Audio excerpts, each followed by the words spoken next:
Everybody has seatbelt on, doors shut and latched. Okay, we're clear across the runway. We are coming off the Gulf of Mexico right now, moving into the mouth of the Rio Grande River, starting a 2,000-mile expedition or journey along the U.S.-Mexico border through Texas, then on to New Mexico, Arizona, coming out of San Diego, California. Our mission is to survey and inspect the border fencing and the border security systems all along the way.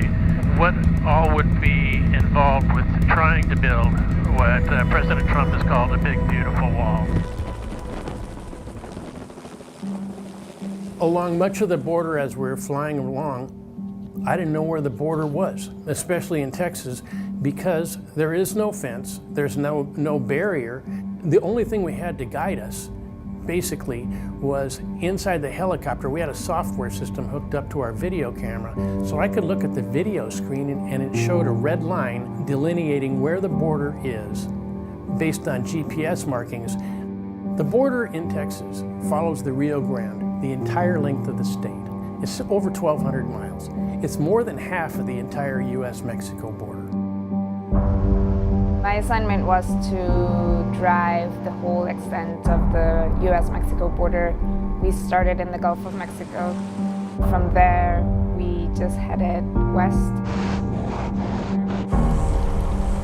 There's some places where you can just walk right up to the river, and there's places where you don't even know where the international border is.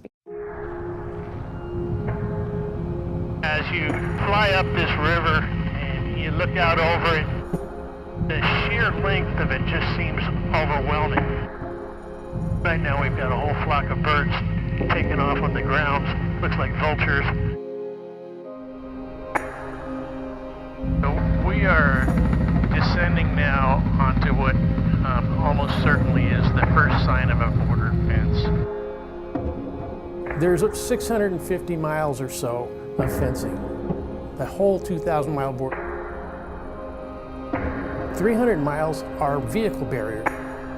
They're not designed to stop human traffic. But what you have is a border that's 2,000 miles long with roughly 350 miles of pedestrian fencing. The rest of it's open, more or less.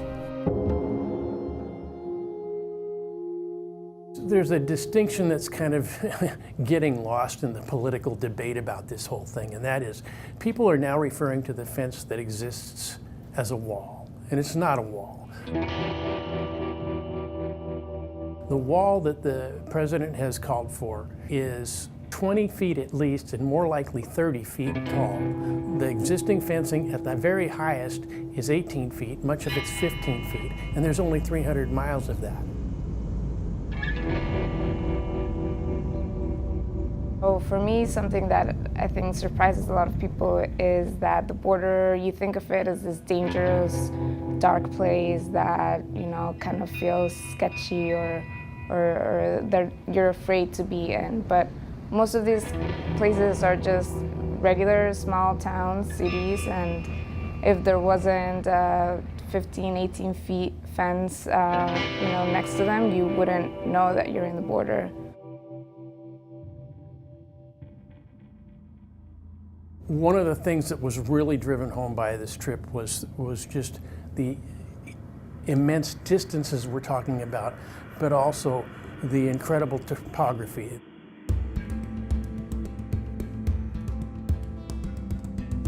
The landscape challenges that exist to building any kind of barrier along much of the border.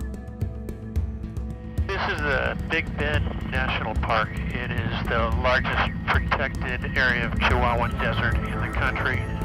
It's got 118 miles of border with Mexico, and if you're looking out the windows of this chopper right now, you can see just sheer cliffs. It looks like over 1,000 feet easily. Some have suggested the border wall might be built in a place like this.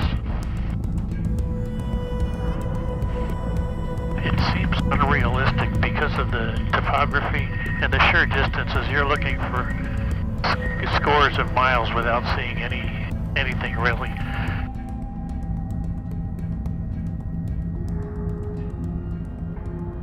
We're now in the Barry Goldwater Air Force Range. It's a kind of a roller coaster of craggy mountains. The border runs right through them, and we fly up and over them. It's a really parched and desolate desert with fierce heat, little shade, no water. It's maybe one of the most treacherous places to try to enter the United States. Those illegal crossers who choose this kind of route must hike for days to reach roads or some way to get into the United States further. Many of them try, and each year, many of them die. At the end of our trip, we try to find the site where the prototype border walls were going to be built. It's in an area outside of San Diego.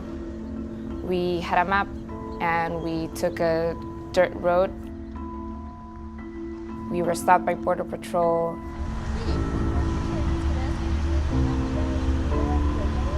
We told them what we were doing. They said we couldn't be there because it's private property, so we had to turn away. And that was the end of our trip.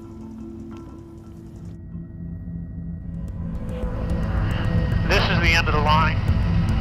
We've been going for 10 days, 1,989 miles or so, 4 states, dozens and dozens of towns.